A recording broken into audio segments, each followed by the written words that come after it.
কাল রাত্রে ট্রেকিংয়ের পর সবাই এত টায়ার্ড ছিল, তো তাড়াতাড়ি ঘুমিয়ে পড়া হয়েছিল। রাত্রে হোমস্টেতে দেশি মুরগির মাংসের একটা ব্যবস্থাও হয়েছিল, খুবই সুন্দর টেস্ট, এত সুন্দর সুসিদ্ধ হয়েছিল। নর্মালি আমরা আমাদের ওদিকে যে দেশি মুরগি খাই সেখানে একটা ছিবড়া টাইপের ব্যাপার থাকে, কিন্তু এখানকার দেশি মুরগির মধ্যে এমন একটা বিশেষত্ব হলো খুব সুন্দর সুসিদ্ধ এবং মাংস হলো, মানে হাড় কম মাংস বেশি, তো খুবই দারুণ টেস্টি ছিল। তো সকাল সকাল উঠে এবার আমরা মর্নিং ওয়াকে বেরিয়ে পড়েছি, আশেপাশের জায়গাগুলোকে হেঁটে যতটা এক্সপ্লোর করা যায় সেই জন্য। তো চলুন শুরু করা যাক।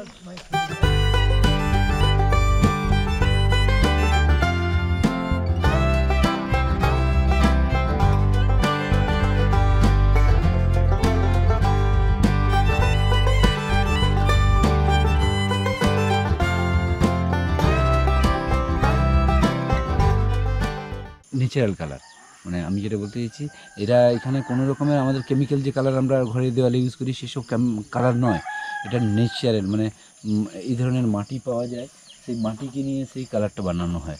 আবার এই ধরনের মাটি পাওয়া যায়, এই মাটিগুলো ইনারাই জানেন যে কোথায় পাওয়া যায় এবং সেখান থেকে নিয়ে এসে ঘরে এত সুন্দর করে ডেকোরেশন করেন।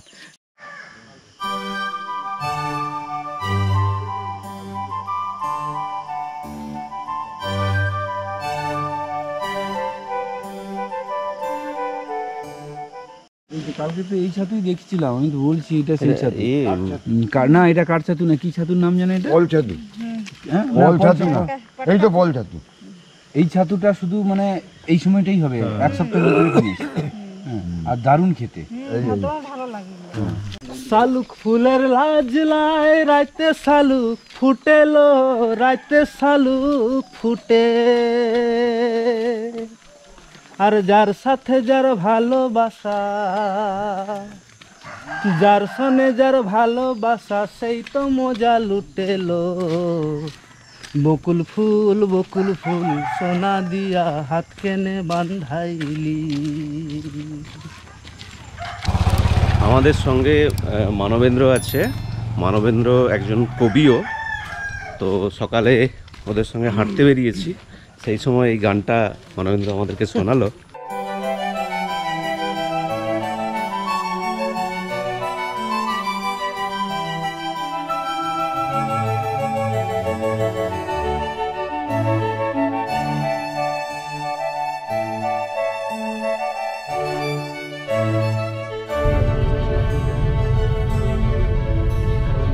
সামনে থেকে যদি গাড়ি ফাড়ি চলে আসে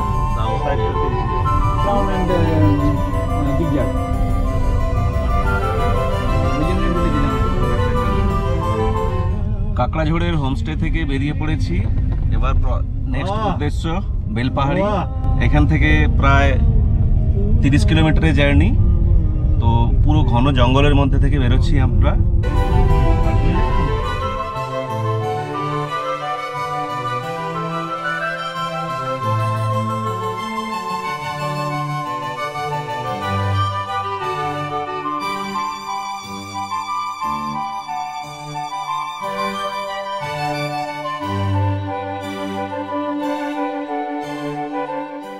কাকড়াঝোড় থেকে বেলপাহাড়ি যাওয়ার পথের দুধারে শুধু শাল গাছের জঙ্গল।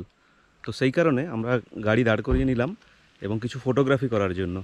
এবং প্রকৃতিটা এত সুন্দর লাগছে, একটা লোকজন নেই আশপাশে, শুধু ঘন জঙ্গল এবং গাছে গাছে ভর্তি, শাল গাছ ভর্তি। আপনাদেরকে দেখাই কিছুটা দৃশ্য।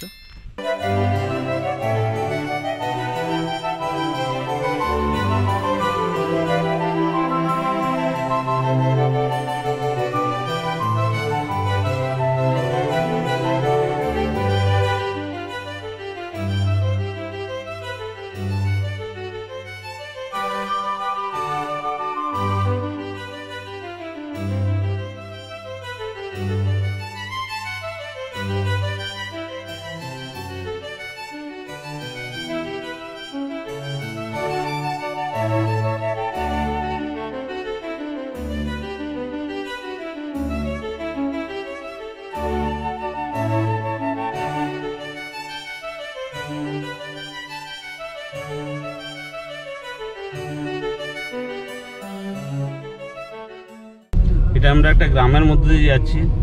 আমাদের খুব সুন্দর লাগছে গ্রামের বাড়ি, এখানকার মানুষজন এরা ভীষণ সহজ, ভীষণ সরল, আর সবচেয়ে বড় কথা যে প্রাকৃতিক সৌন্দর্য, এর থেকে ভালো কিছু হয় না। আমরা শহরে বা শহরতলিতে থেকে হাঁপিয়ে উঠি, আমাদের উচিত মাঝে মধ্যে এরকম জায়গায় ঘুরে যাওয়া।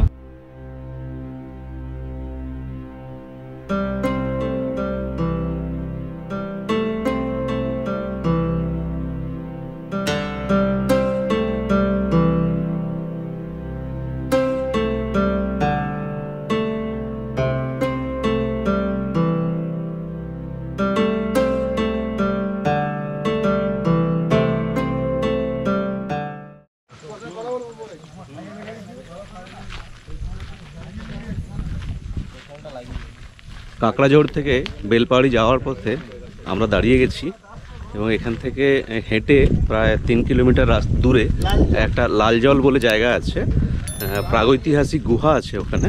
তো আমরা হেঁটেই ওই রাস্তাটা যাব। তো অলরেডি জার্নি শুরু হয়ে গেছে।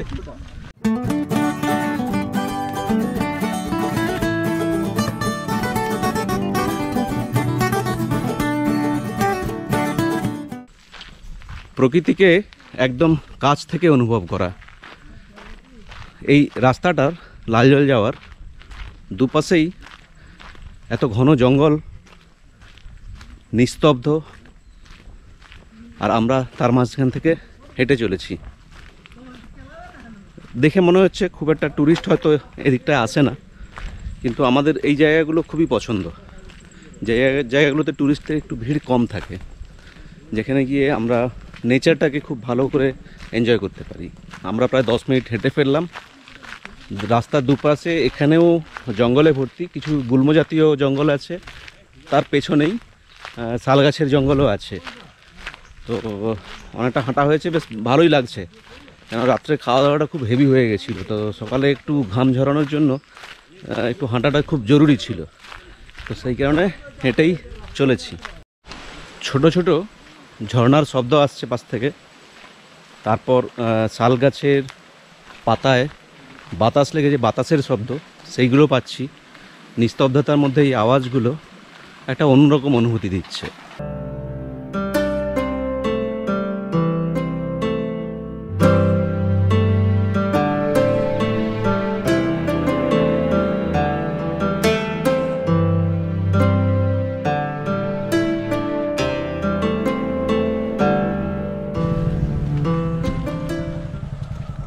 লালজল গুহায় যাওয়ার আগে এখানে ছোট একটা মন্দির আছে। সিআরপিএফ ক্যাম্পও আছে। মন্দিরটা একটু বাইরে থেকে আপনাদেরকে দেখিয়ে দিই।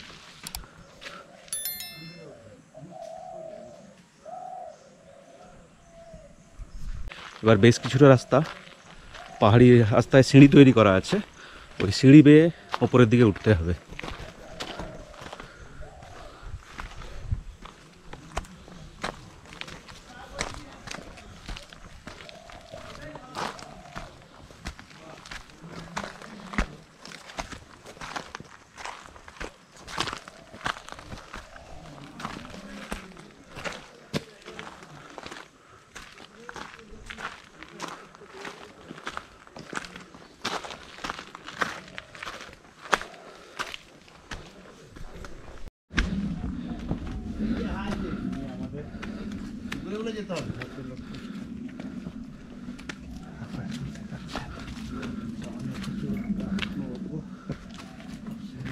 ভিডিওটা আমারই খরচে ঘর আসছে না।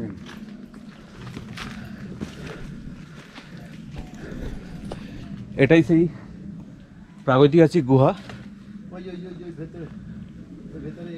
এখন ভেঙে গেছে, পাথরের চাপে ভেঙে গেছে, কিন্তু আমরা তবুও কাছ থেকে দেখতে চলে এসেছি।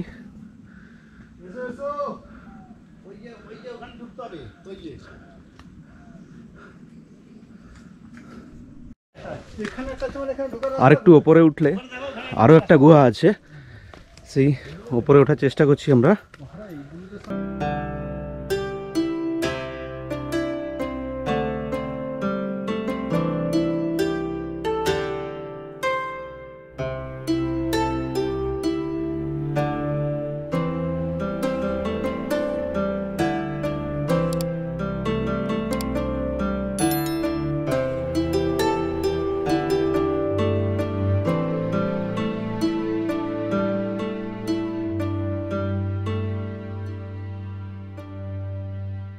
লাল নাক ফাক সব থাকে। এই গুহার ভেতরে অনেকটা দীর্ঘ জায়গা আছে ভেতরে ঢোকার জন্য, কিন্তু ভেতরে কি আছে জানি না, তো সেই কারণে ভেতরে ঢুকছি না।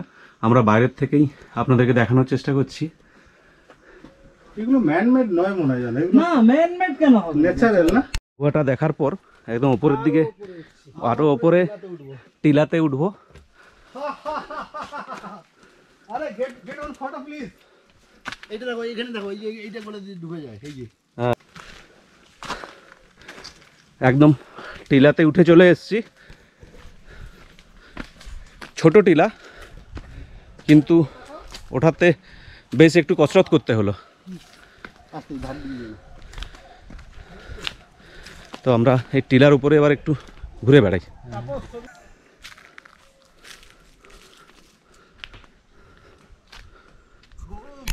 আমাদের গ্রুপে যতজনই ছিল সবাই এই টিলাটার উপরে উঠে চলে এসেছি। লাল জলে যে প্রাগৈতিহাসিক গুহাটা আছে, ওইখানে যে ছোট টিলাটা আছে, একদম টপে চলে এসেছি। এখান থেকে পুরো চারিদিক প্রকৃতিটাকে দেখা যাচ্ছে, এবং গ্রুপের পেছনে সবাই উঠতে গিয়ে পরিশ্রান্ত হয়ে গেছে, সেই জন্য সবাই শুয়ে পড়েছে এই পেছনে।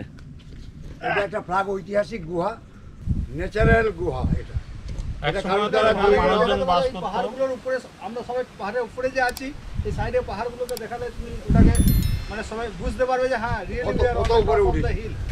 পাশাপাশি আর কোনো পাহাড়ের চূড়ো নেই বা মাথা নেই, শুধু লম্বা লম্বা গাছ ওই দেখা যায়। কিন্তু গাছের গোড়াগুলো আমরা যেখানে বসে আছি তার নিচে, ফলে কাজ মতো হয়ে যাবে। এই জিনিস কোথায় পাবে? নিচ থেকে সব ব্যাকগ্রাউন্ড মিউজিক দিয়ে করবে, ঝুম ঝুম নামছে সব, ঝুম ঝুম। দেখো এই বয়সেও মানুষ পাহাড়ের উপর থেকে আস্তে আস্তে সেই অরণ্য থেকে বেরিয়ে গুহার ভিতর গোলে মোলে ধাপতে এই ধাপতে। গুহাগুলোতে বাদুড় থাকে, পটি করে গন্ধ ছুটছি। বাহ, অপূর্ব। Just a minute. অনেকক্ষণ উপরে টিলাটার উপরে কাটানোর পর এবার ফেরার পালা। সবাই নেমে যাচ্ছি আস্তে আস্তে।